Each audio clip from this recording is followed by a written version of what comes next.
Lieutenant Sarah Chan walked through the corridors of Fort Braxton with her head held high, despite the whispers that followed her every step. At 28 years old, she had already proven herself in 2 overseas deployments, but here at this prestigious military training facility, she felt like she was starting from zero again. The morning briefing room buzzed with conversation as soldiers filed in for the daily update. Sarah took her usual seat in the 3rd row, pulling out her notebook and pen. She had learned early in her career that taking detailed notes wasn't just helpful for remembering orders. It was essential when you needed to prove you belonged in rooms where others questioned your presence. "Look who's playing soldier again," came a voice from behind her. Sarah didn't turn around, but she recognized the speaker immediately. Sergeant Marcus Webb had made it his personal mission to remind her daily that she didn't fit his idea of what a soldier should look like. At 6 feet tall with broad shoulders and a permanent scowl, Webb commanded respect through intimidation rather than leadership.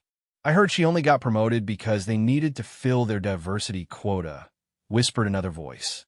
This one belonged to Corporal James Mitchell, Webb's closest friend and most loyal follower. The two had been stationed together for over 3 years, and their bond was built on shared prejudices and a resistance to change. Sarah's jaw tightened, but she kept her eyes forward. She had faced this kind of treatment before, though rarely so openly hostile. Her previous commanding officers had maintained strict policies about respect and professionalism. Here at Fort Braxton, the atmosphere felt different, older, more traditional, and less welcoming to anyone who challenged the established order. The briefing began with Colonel Harrison reviewing the week's training schedule.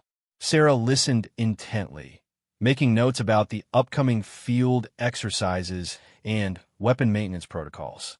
She had volunteered for extra duties whenever possible, hoping to demonstrate her commitment and competence. However, her efforts seemed to only fuel more resentment among certain members of her unit. "John," Colonel Harrison called out suddenly, "you'll be leading the night navigation exercise on Thursday." A chorus of barely suppressed groans echoed through the room. Sarah nodded professionally, acknowledging the assignment, but she could feel the weight of dozens of eyes on her back. She knew this appointment would only add fuel to the fire of criticism that already surrounded her. After the briefing ended, Sarah gathered her materials and headed toward the exit. The crowd of soldiers created a natural bottleneck at the door, and she found herself walking directly behind Webb and Mitchell. "This is getting ridiculous," Webb said, not bothering to lower his voice. "They're giving her leadership roles just to make themselves look progressive. Meanwhile, soldiers with real experience get passed over." "It's not about qualifications anymore," Mitchell added. "It's all about checking boxes. Gender box, check. Ethnicity box, check. Competence? Who cares about that?" Sarah's hands clenched into fists at her sides, but she maintained her composure. She had learned that reacting emotionally would only validate their criticisms and potentially harm her career. Instead, she focused on the facts. She had graduated top of her class from officer training, earned commendations for valor in combat situations, and consistently scored excellent ratings on all her performance evaluations. The dining hall presented another challenge. Sarah carried her tray to an empty table, hoping for a quiet meal where she could review her notes and prepare for the afternoon's training session. However, the conversations around her were impossible to ignore. "Did you see how she handled the weapons inspection yesterday?" someone was saying at a nearby table. "Took her twice as long as everyone else to clean her rifle. If she can't handle basic maintenance, how is she supposed to lead us in the field?" Sarah knew the comment was unfair.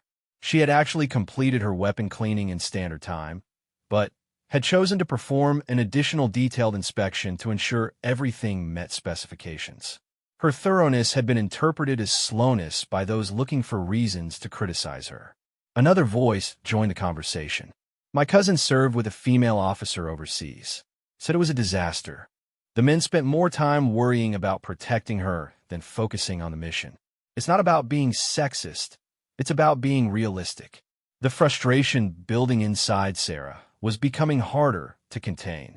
She wanted to stand up and confront these misconceptions directly. She wanted to tell them about the firefight in Afghanistan, where she had held her position while wounded, allowing her squad to complete their extraction safely.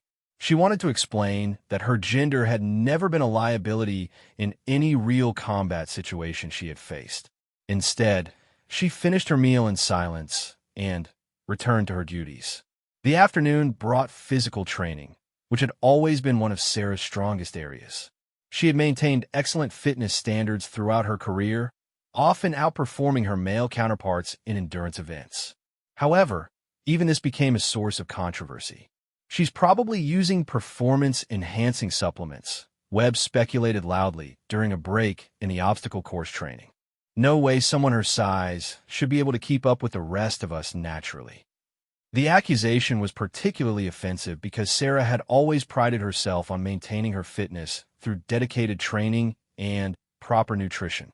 She had never used any unauthorized substances, and the suggestion that her achievements must be chemically enhanced felt like another attempt to diminish her accomplishments. As the weeks passed, the hostile environment began to take its toll. Sarah found herself questioning decisions that should have been routine, second-guessing her instincts because she knew every choice would be scrutinized and criticized. The confidence that had carried her through previous assignments started to waver under the constant pressure. The situation reached a breaking point during a field exercise designed to test leadership under stress. Sarah had been assigned to command a squad that included both Webb and Mitchell, along with several other soldiers who had made their opinions about her clear through weeks of subtle and not-so-subtle harassment. The exercise involved navigating through a simulated combat zone while completing various objectives. Sarah's planning was thorough, and her orders were clear, but the execution proved challenging when some squad members seemed more interested in undermining her authority than completing the mission successfully. "I think we should approach from the east," Webb announced during their initial planning phase, directly contradicting Sarah's tactical assessment. The lieutenant might not have enough field experience to recognize the best route. Mitchell nodded in agreement. "Webb's got a point. Maybe we should reconsider the whole approach." Sarah felt her patience reaching its limit, but she forced herself to address the challenge professionally. She explained her reasoning, referenced the terrain features that supported her decision, and demonstrated why the alternative suggestion would expose them to unnecessary risk. Her explanation was logical and well-supported, but she could see that some squad members remained skeptical. The exercise proceeded with mixed results. Sarah's tactical decisions proved sound, and the squad accomplished their primary objectives within the designated time frame. However, the lack of cohesion and the constant undercurrent of resistance made the experience exhausting and demoralizing. During the post-exercise debrief, Colonel Harrison noted some coordination issues within the squad, but praised Sarah's tactical planning and decision-making. However, the positive feedback felt hollow when she knew that many of her subordinates remained unconvinced of her capabilities. That evening, Sarah sat in her quarters reviewing the day's events and considering her options. She could request a transfer to a different unit, which might provide relief from the hostile environment, but would also feel like admitting defeat. She could file formal complaints about the harassment, though she worried this might be seen as an inability to handle military culture and could damage her career prospects. Alternatively, she could continue trying to prove herself through superior performance, hoping that eventually her competence would overcome the prejudices she faced. This approach had worked in her previous assignments, but the resistance here seemed more entrenched and systematic than anything she had encountered before. As she wrestled with these difficult choices, Sarah received an unexpected message to report to Colonel Harrison's office the following morning. The summons could mean many things, perhaps a new assignment, a discussion about the squad dynamics, or even disciplinary action if someone had filed complaints about her leadership style. Whatever awaited her in that meeting, Sarah knew it would likely determine the next phase of her military career.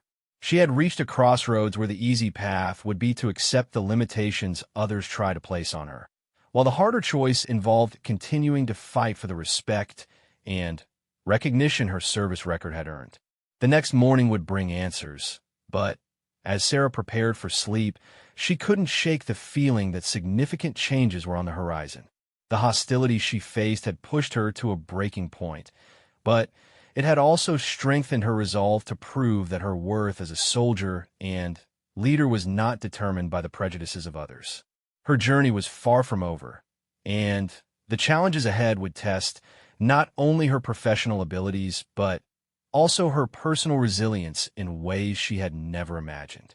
The mockery and doubt that surrounded her daily life at Fort Braxton had created wounds that would take time to heal, but they had also forged a determination that would serve her well in whatever came next.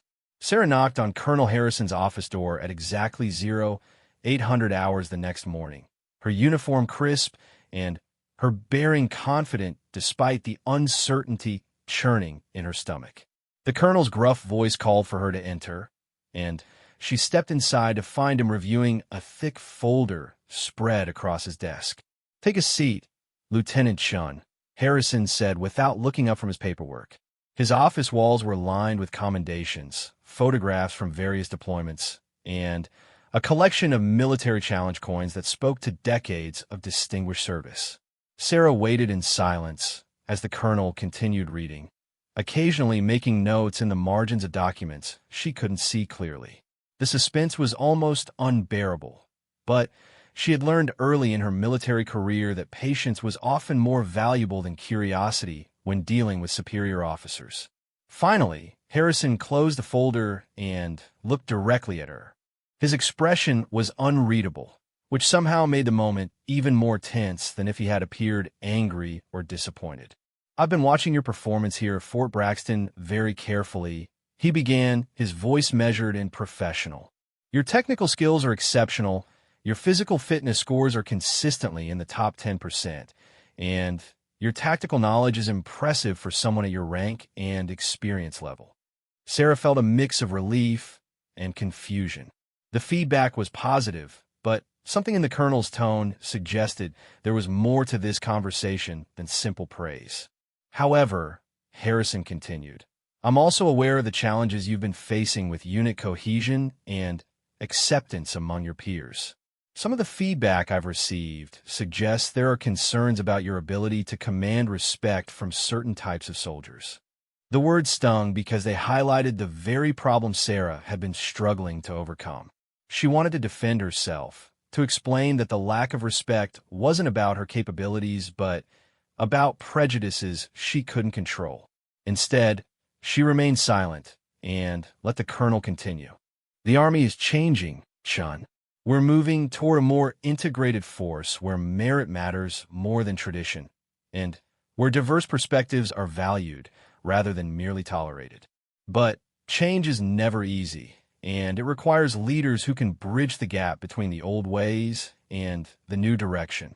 Harrison stood up and walked to his window, gazing out at the training grounds where soldiers were conducting their morning exercises. Sarah could see groups of recruits running in formation, their synchronized movements creating patterns across the field. "I have an opportunity for you," the colonel said, turning back to face her. "It's not going to be easy, and it might be more challenging than anything you've faced here. But if you succeed, it will prove once and for all that your worth as an officer has nothing to do with what others think you should be capable of." Sarah's pulse quickened. Whatever this opportunity was, it sounded like exactly what she needed, a chance to demonstrate her abilities in a way that couldn't be dismissed or minimized by prejudice. "There's a Special Forces training unit that's been struggling with leadership issues," Harrison explained. "Their previous commander was relieved of duty after a series of incidents involving harassment and misconduct. The unit has developed a reputation for being difficult to manage, with high turnover rates and persistent disciplinary problems." The colonel paused, letting the implications of this information settle in Sarah's mind. A problematic Special Forces unit would be filled with exactly the kind of soldiers who had given her the most trouble at Fort Braxton: experienced, confident, and potentially resistant to change. "The Pentagon is looking for someone who can turn this unit around while maintaining their operational effectiveness," Harrison continued. They need a leader who understands both traditional military values and modern standards of conduct. Someone who can earn respect through competence rather than demanding it through rank alone. Sarah began to understand why this conversation was happening. The assignment would be a test of everything she claimed to represent: her ability to lead difficult soldiers, her skill at managing complex interpersonal dynamics, and her resilience in the face of resistance. "What kind of time frame are we talking about?" she asked, her voice steady despite the magnitude of what was being offered.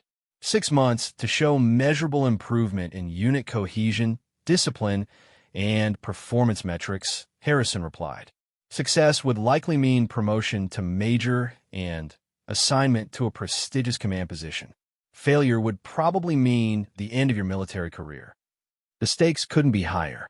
Sarah realized this wasn't just an opportunity. It was also a way for the Army to resolve questions about her capabilities once and for all. If she succeeded with a notoriously difficult unit, no one could argue that she wasn't qualified for leadership positions. If she failed, her critics would have ammunition to support their claims about her unsuitability for command roles. "I'd like to know more about the specific challenges this unit has been facing," Sarah said, her analytical mind already working on the problem. "Understanding the root causes of their issues would help me develop an effective approach." Harrison smiled for the first time during their conversation. That's exactly the kind of thinking they need. The unit is called Alpha Team, and they specialize in counterterrorism operations. High-stress missions, dangerous situations, and soldiers who are used to operating with minimal oversight. He handed her a confidential briefing folder that felt substantial in her hands.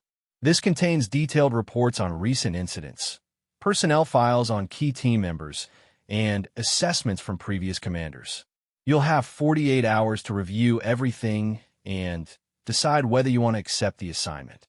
Sarah accepted the folder, feeling its weight both literally and figuratively. Inside these documents was information that would shape her understanding of what she was potentially getting herself into. "Colonel, may I ask why you're offering this to me specifically?" she asked. "There must be other qualified officers who could take on this challenge." Harrison's expression became more serious. "Because you've already been tested in ways that most officers never experience. You've maintained your professionalism and competence while facing constant scrutiny and doubt. If you can handle the pressure you've been under here, you might be exactly what Alpha Team needs." The conversation concluded with administrative details about the assignment timeline and reporting structure.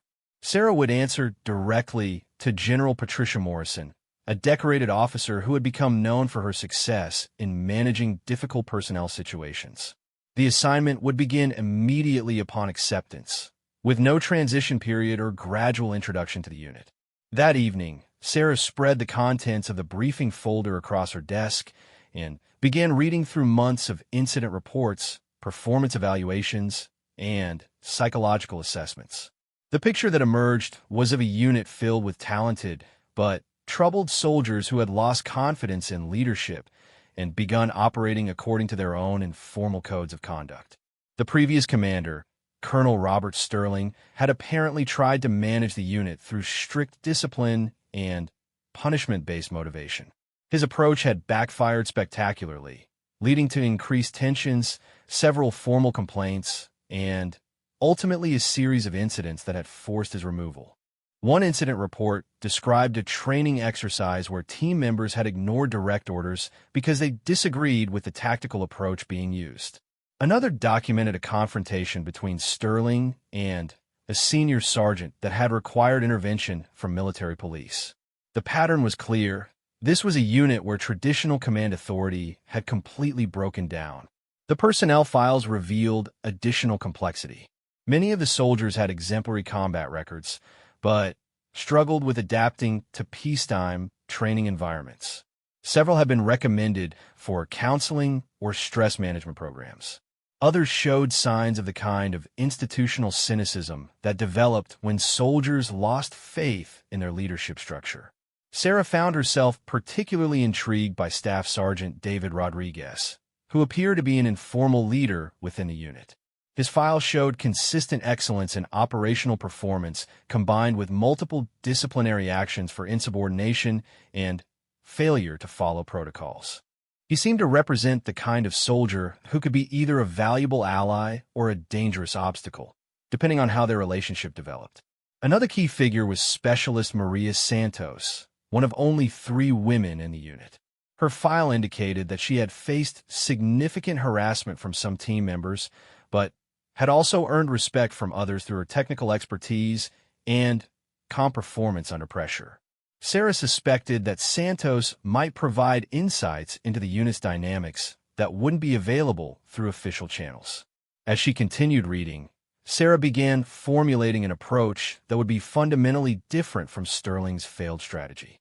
Instead of trying to impose authority through rank and punishment, she would focus on earning credibility through competence and understanding. She would need to demonstrate that she understood their concerns and challenges while also establishing clear expectations for professional behavior. The more she learned about Alpha Team, the more Sarah realized that this assignment represented everything she had been preparing for throughout her military career. The soldiers in this unit weren't necessarily bad people. They were professionals who had lost confidence in leadership and begun protecting themselves through resistance and cynicism. By the end of the second day, Sarah had made her decision. She would accept the assignment, not despite its difficulty, but because of it. This was her opportunity to prove that effective leadership wasn't about conforming to traditional expectations, but about adapting to the needs of the people you served. When she returned to Colonel Harrison's office to inform him of her decision, Sarah felt a sense of clarity and purpose that had been missing during her time at Fort Braxton. The mockery and doubt she had endured there had been painful, but they had also prepared her for this moment. "I'll take the assignment," she told Harrison without hesitation. "When do I start?" The colonel's smile suggested he had expected this answer. "Your orders will be cut today. You report to General Morrison on Monday morning, and you'll meet Alpha Team that afternoon. Once you walk into that room, everything changes. Are you ready for that?" Sarah thought about all the soldiers who had questioned her presence, doubted her capabilities, and assumed she didn't belong in their world. Soon, she would be responsible for leading some of the most challenging soldiers in the entire army, and her success or failure would be measured in clear, objective terms. "Yes, sir," she replied with confidence. "I'm ready." Monday morning arrived gray and drizzling, with heavy clouds hanging low over the Alpha Team facility. Sarah adjusted her uniform one final time before stepping out of her government-issued sedan and walking toward the building that would serve as her command center for the next 6 months. The facility was more modern than Fort Braxton, with specialized training equipment and advanced communication systems that reflected the unit's elite status. However, the atmosphere felt heavy with tension and unresolved conflict as she made her way through corridors lined with photographs of successful missions and fallen comrades. General Morrison's office occupied a corner of the administrative wing, with large windows that provided a clear view of the training grounds where Alpha Team conducted their exercises. Sarah was surprised by the general's relatively young appearance. She had expected someone older based on the extensive service record she had researched. "Major Chun," the general said, rising from her desk with a firm handshake. Sarah noticed the promotion had already been processed, reflecting the Army's confidence in her ability to succeed with this assignment. "I've been looking forward to this meeting. Your reputation precedes you, and not just the recent challenges at Fort Braxton." They settled into comfortable chairs arranged around a small conference table, and Morrison immediately got down to business. The directness was refreshing after weeks of walking on eggshells around hostile colleagues. "Alpha Team has been without effective leadership for 3 months, Morrison explained. In that time, they've essentially been governing themselves through informal hierarchies and personal relationships. Some aspects of this self-governance have worked well, their operational readiness remains high, and they've maintained their technical proficiency. Other aspects have been problematic." Sarah pulled out her notebook, ready to capture important details about the specific challenges she would be inheriting. Morrison's briefing was more comprehensive than the written reports had been, providing context about the personalities and relationships that shaped the unit's dynamics. Staff Sergeant Rodriguez has emerged as the dominant and formal leader, Morrison continued. He's extremely competent and has the respect of most team members, but he's also resistant to outside authority and suspicious of anyone he perceives as politically motivated. Your first challenge will be establishing a working relationship with him. The conversation continued for over an hour, covering everything from budget constraints to ongoing training requirements. Sarah learned that Alpha Team was scheduled for a major evaluation exercise in 4 months, which would determine their future funding and mission assignments. Success in that evaluation would validate her leadership approach, while failure could result in the unit being disbanded entirely. One more thing, Morrison said as their meeting concluded. The soldiers at Fort Braxton who gave you such a difficult time? Several of them have applied for transfer to elite units like this one. How you handle Alpha Team will influence whether those transfers are approved. Your success here could change opportunities for other officers facing similar challenges. The weight of that responsibility settled on Sarah's shoulders as she made her way to the Alpha Team briefing room. This wasn't just about proving herself. It was about opening doors for others who would face the same prejudices and obstacles she had encountered. The briefing room felt electric with tension when Sarah entered. 12 soldiers sat around a conference table, their body language ranging from curious to hostile. At the head of the table sat Rodriguez, a compact man with intelligent eyes and scars that spoke to extensive combat experience. Sarah had planned her opening remarks carefully, but standing in front of these hardened professionals, she decided to abandon her prepared script and speak from the heart instead. I know what some of you are thinking, she began, making eye contact with each soldier in turn. You're wondering what I did wrong to get assigned here, or whether I'm competent enough to lead soldiers with your experience and skills. Those are fair questions, and I'm not going to try to convince you with words alone. The room was absolutely silent, which Sarah took as a positive sign. At least they were listening rather than immediately writing her off. I've read your files, and I know this unit has dealt with leadership problems for months. I also know that despite those problems, you've maintained operational readiness and continue to excel at your core mission.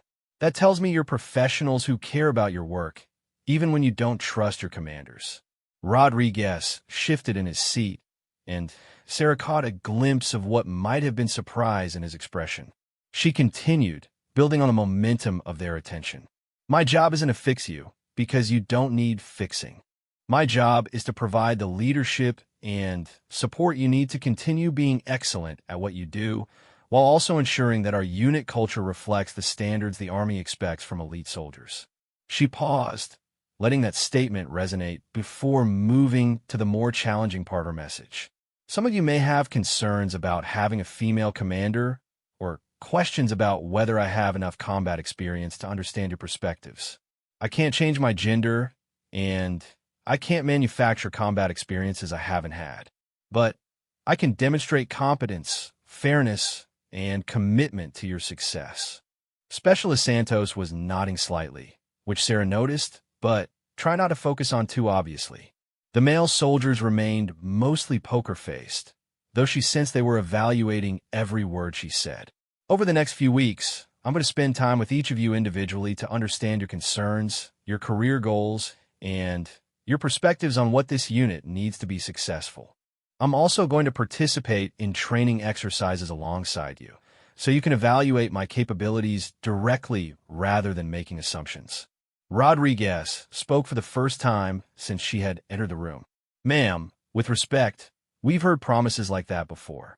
What makes you different from the other officers who've tried to turn us around? Sarah had expected this question and had a direct answer ready. Because I'm not trying to turn you around, Sergeant Rodriguez. I'm trying to build on what you've already accomplished while addressing the specific issues that have created problems for this unit. She moved to a whiteboard and began writing, dividing it into 3 columns labeled strengths, challenges, and goals. Under strengths, she listed items like technical proficiency, combat experience, and team loyalty. Under challenges, she wrote communication with command, disciplinary issues, and external perception. This is what I see based on my review of unit records and my briefing with General Morrison, Sarah explained. I want each of you to tell me what you think should be added or changed on this list. Your input will shape how we approach the next 6 months. The discussion that followed was more productive than Sarah had dared to hope. The soldiers began opening up about specific incidents that had created problems, relationship dynamics that affected unit cohesion, and concerns about how their reputation was affecting their mission opportunities. Rodriguez emerged as both a spokesperson for the group and a thoughtful analyst of their situation. He explained that previous commanders had tried to impose changes without understanding the informal systems that actually kept the unit functioning. We've learned to depend on each other because we couldn't depend on leadership, he said bluntly.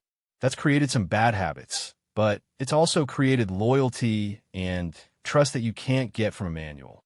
Sarah listened carefully, taking notes and asking clarifying questions, but avoiding the temptation to offer immediate solutions.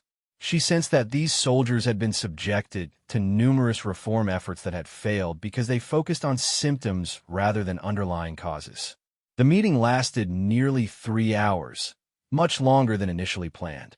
By the end, Sarah had filled several pages with insights about the unit's culture, concerns about their future, and suggestions for addressing their challenges. As the soldiers prepared to leave, Rodriguez approached her privately. "Ma'am, I appreciate you listening to us. That hasn't happened much lately. But you should know that some people are going to be watching you very carefully, looking for any excuse to say you can't handle this assignment." Sarah nodded, understanding the warning implicit in his statement. "I appreciate the heads up, Sergeant. I hope I can count on you to let me know if you see problems developing that I need to address." Rodriguez studied her for a moment, as if trying to determine whether her openness was genuine or calculated. "Yes, ma'am. You can count on that." Over the following weeks, Sarah implemented a leadership approach that was fundamentally different from anything the unit had experienced. Instead of issuing orders and expecting compliance, she worked alongside the soldiers during training exercises, demonstrating her own skills while learning about theirs. During a particularly challenging night navigation exercise, Sarah found herself working with a team that included some of the unit's most skeptical members. When they became lost due to equipment failure, she helped them improvise a solution using basic orienteering techniques and emergency signaling procedures. "Where did you learn to do that?" asked Corporal Jackson, who had been openly doubtful about her tactical knowledge. "Afghanistan, 2019, Sarah replied simply. "My unit got separated during Sandstorm, and we had to find our way back to base using just a compass and dead reckoning. Sometimes the old methods work better than the fancy technology." That incident marked a turning point in how the soldiers perceived her. Stories about her competence began circulating through the unit, replacing speculation about her qualifications with first-hand accounts of her abilities. The most significant challenge came during the 3rd month, when a conflict arose between Rodriguez and another senior soldier over training protocols. The dispute threatened to split the unit into competing factions, exactly the kind of divisive situation that had created problems under previous leadership. Sarah called both men into her office for individual meetings, then brought them together to work through their disagreement. Instead of imposing a solution, she facilitated a discussion that allowed them to identify the underlying issues and develop a compromise that addressed both of their concerns. "You could have just ordered us to work it out," Rodriguez observed after the meeting. "Why didn't you?" "Because orders don't change how people think," Sarah replied. "They just force problems underground where they can cause more damage. I'd rather address issues directly so we can move forward as a team." Word of her approach spread beyond Alpha Team, reaching soldiers at Fort Braxton who had questioned her abilities. When some of those soldiers applied for transfers to elite units, their applications were accompanied by reports about Sarah's success with Alpha Team. The unit's performance metrics showed steady improvement throughout her tenure. Disciplinary incidents decreased significantly, while training scores and operational readiness ratings reached their highest levels in over a year. More importantly, the soldiers began taking pride in their unit again, viewing themselves as elite professionals rather than problematic assignments. The evaluation exercise that would determine the unit's future took place on a crisp autumn morning, with observers from the Pentagon and other military commands watching their performance. Alpha Team executed their mission flawlessly, demonstrating both individual competence and team coordination that impressed even the most critical evaluators. After the exercise concluded, Rodriguez approached Sarah with an expression she had never seen from him before. Genuine respect, mixed with something that might have been admiration. "Ma'am, I owe you an apology," he said quietly. "When you first arrived, I thought you were just another political appointment trying to make a name for herself. I was wrong about that, and about a lot of other things." Sarah smiled, feeling a sense of accomplishment that went beyond professional success. "You don't owe me anything, Sergeant. You and the rest of the team earned this success through your own hard work and commitment." The final report from the evaluation team praised Alpha Team's performance and specifically noted the dramatic improvement in unit cohesion and leadership effectiveness. Sarah's approach was highlighted as a model for managing elite military units, and her methods were recommended for implementation in similar situations throughout the Army. General Morrison called Sarah into her office one final time before the assignment concluded. "The Pentagon has been impressed with your work here," she said. "There are several command positions opening up that would be perfect for someone with your leadership style and proven track record." As Sarah prepared to leave Alpha Team, she reflected on the journey that had brought her to this point. The mockery and doubt she had faced at Fort Braxton felt like experiences from another lifetime, though they had occurred less than a year earlier. The soldiers who had questioned her presence in their ranks would now serve under officers who had learned about leadership from studying her methods. The barriers she had broken down wouldn't need to be broken again by the next generation of diverse military leaders. Rodriguez and Santos stood with the rest of Alpha Team as Sarah prepared to depart for her next assignment. Their faces showed respect, gratitude, and confidence in their future under new leadership. The transformation was complete, but more importantly, it was sustainable. Sarah's success had proven that effective leadership wasn't about meeting traditional expectations or conforming to established stereotypes. It was about competence, character, and the courage to do what was right even when facing significant resistance. The mockery had turned to respect, the doubt had become confidence, and the barriers had become stepping stones for others to follow. Sarah's journey from questioned lieutenant to proven commander was complete, but her impact on the institution would continue long after she had moved on to new challenges.